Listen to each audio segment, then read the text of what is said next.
Hai teman-teman, annyeonghaseyo, bertemu lagi dengan saya Atik Aryesta. Video kali ini kita akan membahas tentang argumen. Sebelum kita berlanjut ke pembahasan argumen, jangan lupa untuk subscribe channel dan like video ini. Argumen adalah rangkaian-rangkaian kalimat yang terdiri dari beberapa hipotesa atau premis dan satu kalimat kesimpulan atau konklusi. Terdapat dua jenis argumen, yaitu argumen yang dikatakan valid atau sah dan argumen yang dikatakan invalid atau tidak sah. Argumen yang dikatakan valid atau sah adalah jika semua hipotesa yang ada pada argumen dan juga kesimpulan bernilai benar. Sebaliknya, jika semua hipotesa bernilai benar tetapi ada kesimpulan yang salah, maka argumen tersebut dikatakan invalid atau tidak sah. Cara untuk membuktikan sebuah argumen valid atau invalid dapat menggunakan tabel kebenaran atau menggunakan hukum logika atau aljabar proposisi. Untuk memahami lebih lanjut tentang argumen, mari kita lihat contoh soal berikut ini. Pada contoh soal ini diminta untuk memeriksa apakah argumen yang ada pada soal merupakan argumen yang sah atau tidak sah. Diminta untuk membuktikannya dengan menggunakan tabel kebenaran dan hukum logika. Untuk memeriksa apakah sebuah argumen sah atau tidak sah, maka perlu diingat bahwa argumen adalah sekumpulan kalimat yang terdiri dari beberapa hipotesa dan satu kesimpulan. Maka dari argumen yang ada pada soal, kita cari yang mana hipotesa, yang mana kesimpulan. Pada soal terdapat kalimat jika hari hujan maka saya membawa payung. Ini kita masukkan sebagai hipotesa pertama. Kemudian kalimat berikutnya adalah saya tidak membawa payung. Kita masukkan ke hipotesa yang kedua. Sedangkan untuk kesimpulannya sesuai dengan argumen yang diberikan adalah hari tidak hujan. Dimasukkan ke dalam kesimpulan. Berdasarkan hipotesa dan juga kesimpulan, untuk memeriksa argumen dengan menggunakan tabel kebenaran dan juga hukum logika, maka kita harus membuatkan simbol logikanya. Berarti di sini kita tentukan variabel-variabel yang diperlukan. Misalkan kita lihat dari hipotesa pertama, yaitu ada kalimat hari hujan. Di sini maka kita masukkan ke dalam variabel P. Kemudian masih pada hipotesa pertama terdapat kalimat saya membawa payung. Di sini kita masukkan ke variabel Q. Sedangkan pada hipotesa kedua terdapat kalimat saya tidak membawa payung. Ini sebenarnya merupakan bentuk negasi dari variabel yang kedua, sehingga menjadi negasi Q. Terakhir adalah kesimpulan, kalimat yang digunakan adalah hari tidak hujan. Di sini bila kita lihat terdapat variabel P yang menyatakan hari hujan, sehingga untuk kesimpulannya, simbolnya adalah sesuai dengan variabel P, yaitu merupakan negasi P. Setelah kita menentukan variabel-variabel dari masing-masing kalimat, maka di sini jika kita perhatikan untuk membuat hipotesa pertama, kita isi misalkan di sini dengan P1 atau premis 1 atau hipotesa pertama, jika hari hujan maka saya membawa payung. Di sini kata kuncinya adalah jika maka. Berarti di sini merupakan implikasi. Hari hujan adalah variabel P, berarti P implikasi saya membawa payung adalah variabel Q, implikasi Q. Sedangkan untuk hipotesa kedua kita tulis dengan P2 atau premis yang kedua. Di situ kalimatnya saya tidak membawa payung. Tadi saya tidak membawa payung merupakan negasi dari variabel Q. Sehingga untuk premis yang kedua atau hipotesa yang kedua adalah negasi Q. Di mana dari dua hipotesa ini atau dua premis ini menghasilkan sebuah kesimpulan.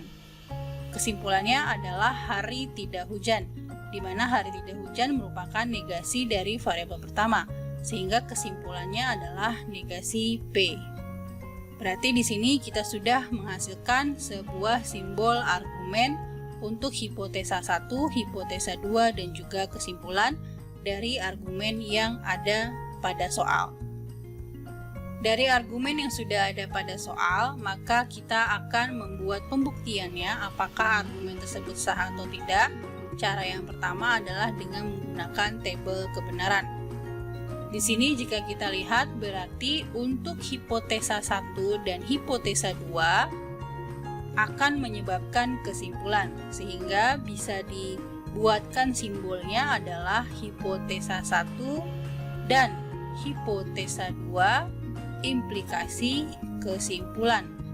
Atau jika dituliskan berarti bentuk simbolnya adalah P1 atau premis 1 yaitu P implikasi Q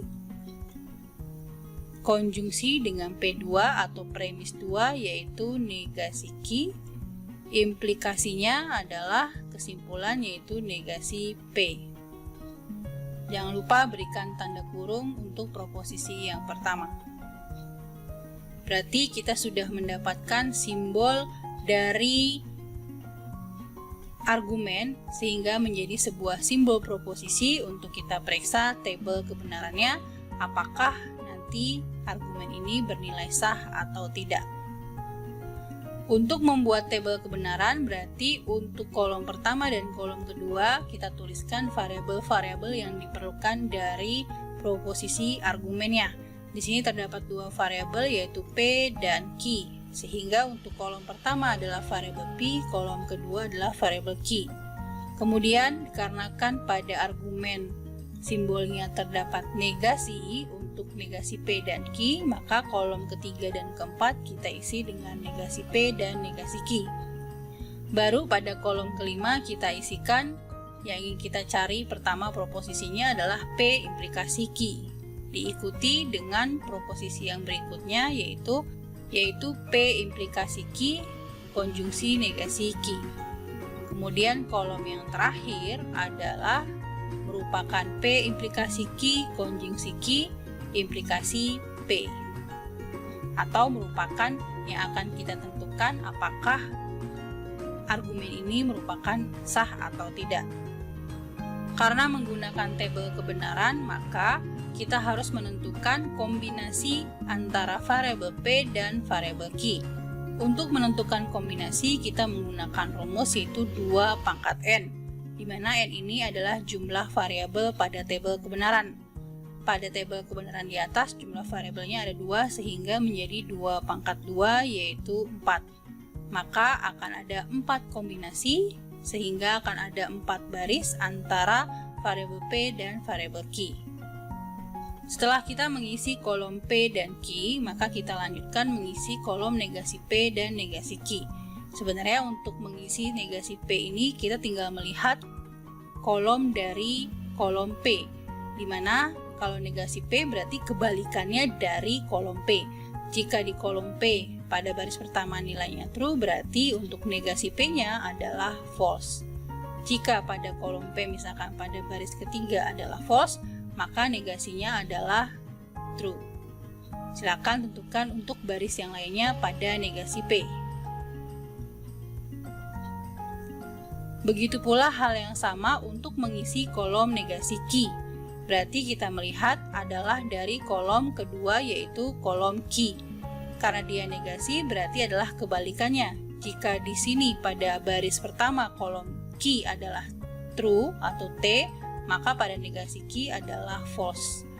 Jika baris kedua pada kolom Q adalah F atau false, maka pada negasi Q adalah true. Silakan lanjutkan untuk mengisi baris yang lainnya. Setelah mengisi kolom ketiga dan keempat, maka kita lanjutkan mengisi kolom kelima yaitu P implikasi Q. Di sini untuk mengisi kolom P implikasi Q berarti kita akan melihat dari kolom P, kolom pertama dan juga kolom Q pada kolom yang kedua. Berdasarkan nilai yang ada pada kolom P dan Q kita cocokkan dengan tabel kebenaran implikasi, atau teman-teman bisa memilih dengan menggunakan pengertian dari implikasi untuk mengisi kolom P implikasi Q. Misalkan kita coba di sini menggunakan tabel kebenaran implikasi sebagai acuan. Karena kebetulan di sini variabelnya sama yaitu P dan Q, sehingga tabel ini tidak perlu kita ubah. Kita lihat untuk P baris pertama yaitu true, kemudian untuk kolom kedua Q-nya adalah true, maka apa isi dari P implikasi Q? Kita lihat pada tabel acuannya. Untuk P dengan nilai true terdapat 2 baris, di mana dari 2 true ini pada kolom P, kita lihat yang nilainya true pada Q adalah baris pertama, hasilnya adalah true. Sehingga untuk baris pertama P implikasi Q kita isi dengan true, sesuai dengan tabel acuan implikasi. Kita lihat yang berikutnya barisnya, baris kedua, untuk P adalah true dan untuk Q adalah false. Berarti apa isi dari baris kedua P implikasi Q? Kita lihat pada tabel acuannya. Untuk tabel acuannya, nilai P yang merupakan true terdapat pada baris pertama dan kedua, sedangkan untuk Q-nya dari 2 true pada P yang Q-nya adalah false, yaitu baris yang kedua. Hasilnya adalah false, sehingga untuk hasil P implikasi Q merupakan false. Silakan diisi untuk baris berikutnya sesuai dengan tabel kebenaran implikasi sebagai acuan.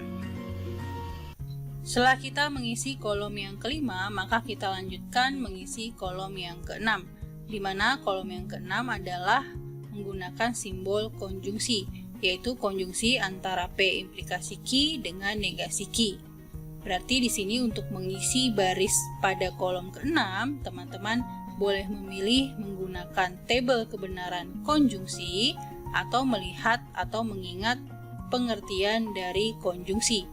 Di sini yang dibandingkan adalah kolom P implikasi Q, yaitu kolom yang keempat, dengan negasi Q, yaitu ini adalah kolom kelima, dan negasi Q yaitu kolom yang keempat. Jika kita lihat berdasarkan pengertian, konjungsi akan bernilai benar jika proposisi pertama atau variabel pertama dan yang kedua itu bernilai benar. Jadi jika variabel pertama dan kedua bernilai benar, maka hasilnya adalah benar. Selain itu dia salah. Berarti kita lihat pada tabel kebenaran di sini untuk P implikasi Q yang bernilai benar ada pada baris pertama, baris ketiga, dan baris yang keempat. Berarti untuk menghasilkan true pada kolom yang ke-6, maka kita lihat dari baris pertama, ketiga, dan keempat pada P implikasi Q, maka kita lihat pada negasi Q-nya, mana yang bernilai true. Di sini ada pada baris kedua dan ada pada baris yang keempat. Tadi syaratnya untuk konjungsi adalah variabel pertama dan variabel kedua harus bernilai true. Di sini yang dua-duanya bernilai true adalah pada baris yang keempat, sehingga hasilnya pada kolom ke-6 baris keempat adalah true. Yang lainnya pasti salah, berarti yang lainnya kita isi dengan salah. Kemudian setelah kita mengisi kolom yang ke-6, kita isi kolom yang terakhir, yaitu merupakan argumen yang akan kita periksa apakah sah atau tidak. Di argumen ini adalah menggunakan simbol implikasi, di mana yang dilakukan implikasi adalah proposisi yang ada pada kolom ke-6 dan juga kolom yang ketiga, yaitu negasi P. Di sini untuk mengisinya, teman-teman boleh memilih, karena ini menggunakan implikasi, berarti boleh memilih tabel kebenaran untuk implikasi atau melihat pengertian dari implikasi. Kita coba dengan menggunakan tabel kebenaran implikasi. Berarti karena proposisi pertama yaitu dari kolom yang ke-6, berarti di sini untuk tabel kebenarannya kita ganti sesuai dengan tabel yang ke-6, yaitu P implikasi Q konjungsi negasi Q. Sedangkan untuk kolom yang kedua pada tabel kebenaran di sini adalah negasi P. Berarti di sini kita ganti dengan negasi P. Untuk isinya pada tabel kebenaran tidak usah diubah karena ini sebagai acuan. Sehingga nanti hasilnya di sini adalah P implikasi Q konjungsi negasi Q implikasi negasi P. Mari kita mulai mengisi baris yang pertama. Yang dilihat adalah kolom yang ke-6, baris pertama adalah nilainya false, dan negasi P atau kolom ketiga adalah false. Berarti kita lihat pada tabel acuan implikasi. Kolom yang pertama yang bernilai false adalah pada baris ketiga dan baris keempat. Kemudian kita lihat untuk kolom yang keduanya, yaitu negasi P di sini adalah false. Berarti dari dua false yang ada pada kolom pertama di tabel acuan implikasi, kita lihat pada kolom kedua mana yang bernilai false. Di sini adalah pada baris yang keempat. Hasilnya adalah true. Oleh karena itu pada kolom ketujuh kita isi dengan true. Kita lihat lagi yang baris berikutnya atau baris kedua. Di sini adalah false untuk kolom yang ke-6 sebagai variabel pertama atau proposisi pertama. Kemudian negasi P, konjungsi negasi P, berarti false dan false. Jadi kita lihat pada tabel acuannya di sini untuk false yaitu ada di kolom 3 dan kolom 4, berarti di antara dua false ini pada kolom pertama mana yang untuk kolom keduanya adalah false. Di sini adalah baris yang keempat, nilainya adalah true. Maka di sini kita isi true. Kita lanjutkan lagi mengisi baris yang ketiga. Di sini baris yang ketiga nilainya adalah false untuk kolom yang ke-6 dan untuk negasi P atau kolom yang ketiga adalah true. Berarti kita lihat pada tabel acuan untuk mengisi baris yang ketiga kolom ke-7. Kita lihat yang nilainya false adalah baris ke-3 dan ke-4, sedangkan untuk negasi P-nya yang bernilai true adalah pada baris ketiga, di mana hasilnya adalah true. Sehingga pada tabel kebenaran ini untuk baris yang ketiga kita isi dengan true. Terakhir di sini adalah yang pertama true dan yang kedua adalah true. Kita lihat untuk true pada acuan tabel implikasi ada pada baris pertama dan baris kedua. Sedangkan yang kolom kedua yang nilainya true itu ada pada baris pertama, di mana hasil akhirnya adalah true. Sehingga di sini kita isi adalah true. Berdasarkan hasil dari kolom yang terakhir, di mana hasil semuanya adalah true dari setiap baris, ini dinamakan dengan tautologi. Artinya, karena semuanya bernilai true, berarti argumen yang ada pada soal ini adalah argumen yang sah atau valid. Dikarenakan dia bentuknya hasil akhirnya adalah tautologi atau bernilai true semua dari kombinasi pertama sampai dengan kombinasi yang terakhir. Setelah kita mencoba pembuktian sebuah argumen dengan menggunakan tabel kebenaran, kita akan mencoba dengan menggunakan hukum logika. Argumennya tetap sama, diminta untuk membuktikan apakah argumen ini sah atau tidak. Untuk membuktikan sebuah argumen sah atau tidak sesuai dengan tabel kebenaran, berarti syaratnya harus bernilai true atau tautologi. Berarti kita mulai yang pertama dari argumen yang sudah ada. Silakan dipilih ingin menggunakan hukum logika yang mana untuk diimplementasikan pada argumen yang ada sehingga nanti menghasilkan nilai true. Saat ini yang digunakan adalah hukum implikasi. Pada hukum implikasi terdapat satu buah aljabar ekuivalen yaitu P implikasi Q ekuivalen dengan negasi P disjungsi Q. Berarti jika kita lihat pada argumennya terdapat perintah P implikasi Q. Berarti jika kita ekuivalenkan hasilnya adalah negasi P disjungsi Q. Sehingga perubahan dari argumennya adalah negasi P disjungsi Q konjungsi negasi Ki, implikasi negasi P. Setelah perubahan dari argumen, maka kita lihat apakah sudah bisa menentukan bahwa argumen ini sah atau belum, yaitu bernilai true atau bernilai tautologi. Jika belum, maka silakan dipilih kembali hukum-hukum pada hukum logika yang dapat kita implementasikan pada argumen yang ada. Saat ini kita coba kembali menggunakan hukum implikasi. Pada hukum implikasi, jika kita lihat terdapat satu buah argumen, yaitu P implikasi Q ekuivalen dengan negasi P disjungsi Q. Berarti jika kita lihat pada argumen, jika ingin diimplementasikan menggunakan hukum implikasi, berarti kita menggunakan simbol implikasi. Kita akan ubah bentuk ekuivalennya menjadi negasi P disjungsi Q. Sehingga untuk P-nya di sini adalah negasi P disjungsi Q konjungsi negasi Q. Ini untuk variabel P implikasi negasi P. Sehingga bentuk ekuivalennya adalah negasi P disjungsi Q konjungsi negasi Q disjungsi negasi P. Berarti di sini argumennya akan berubah menjadi negasi P disjungsi Q konjungsi negasi Q disjungsi negasi P. Setelah menggunakan hukum implikasi, apakah bentuk argumen yang terakhir yang sudah berubah dapat kita tentukan apakah dia sah atau tidak, yaitu apakah hasilnya true atau tautologi. Jika belum, maka bisa dipilih hukum apa yang akan diimplementasikan kepada argumennya. Saat ini yang diimplementasikan adalah menggunakan hukum De Morgan. Jika kita lihat pada hukum De Morgan, di sini terdapat dua aljabar. Berarti kita lihat pada argumennya untuk kita implementasikan menggunakan aljabar yang mana.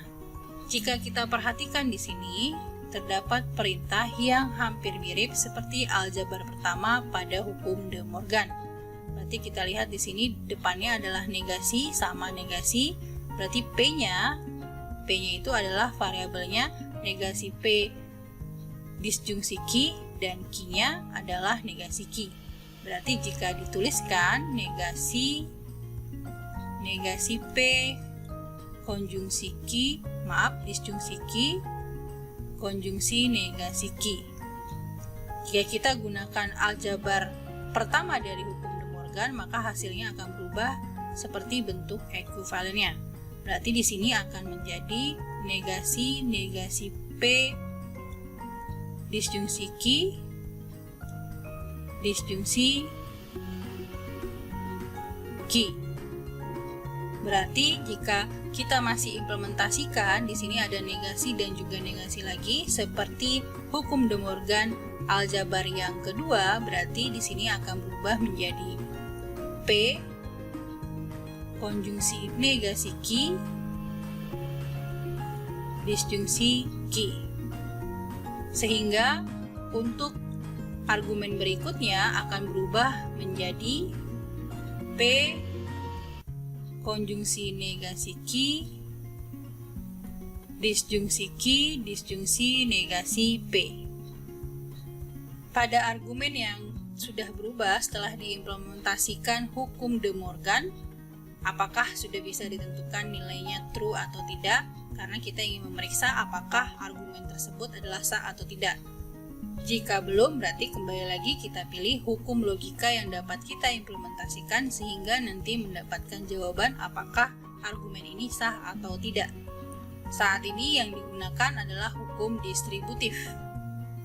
Pada hukum distributif terdapat dua aljabar. Berarti jika kita perhatikan argumennya di sini terdapat bentuk yang mirip seperti aljabar yang kedua pada hukum distributif. Berarti jika kita tuliskan di sini adalah P konjungsi negasi Q disjungsi Q. Berarti bentuk ekuivalennya adalah P disjungsi Q konjungsi negasi ki, disjungsi ki.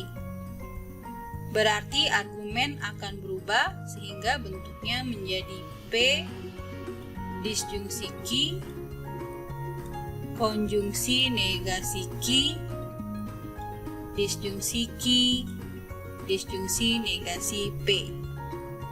Karena belum mendapatkan nilainya apakah sah atau tidak, yaitu true atau tidak, maka kita harus melanjutkan lagi. Kita dapat memilih hukum apa saja yang dapat kita gunakan untuk diimplementasikan kepada argumen. Saat ini kita gunakan hukum komplement. Di sini terdapat 4 aljabar pada hukum komplement yang dapat kita gunakan. Kita lihat pada argumennya.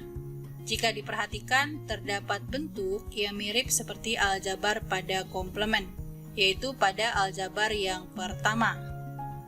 Jika kita tuliskan berarti seperti ki disjungsi negasi ki, ekuivalennya adalah true. Sehingga nanti pada argumen bentuknya akan berubah menjadi P disjungsi ki, konjungsi true, disjungsi negasi P. Karena masih belum mendapatkan nilai terakhirnya yang kita inginkan untuk menyatakan sah atau tidak, maka kembali lagi kita pilih hukum yang dapat kita implementasikan pada argumen. Saat ini yang dapat kita implementasikan adalah hukum identitas. Pada hukum identitas terdapat 4 aljabar. Jika kita perhatikan, terdapat bentuk pada argumen yang sesuai dengan hukum identitas, yaitu pada aljabar yang keempat. Berarti jika dituliskan untuk P-nya di sini adalah P disjungsi ki, konjungsi T. Ekuivalennya adalah P. P-nya di sini ekuivalennya adalah P disjungsi ki. Sehingga untuk argumennya, jika kita ubah setelah kita implementasikan hukum identitas, hasilnya adalah P disjungsi ki, disjungsi negasi P.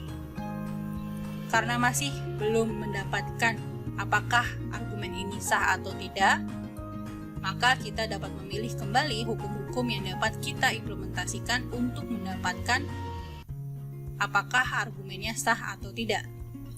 Saat ini yang kita gunakan adalah hukum komplement. Terdapat 4 aljabar pada hukum komplement. Kita lihat untuk bentuknya. Karena di sini pada argumen menggunakan simbol yang sama, yaitu simbol disjungsi, maka dia merupakan level yang setara. Sehingga agar bentuknya sesuai dengan hukum komplement, kita ubah misalkan di sini di hukum komplement pertama, yaitu P disjungsi negasi P ekuivalen dengan true. Sehingga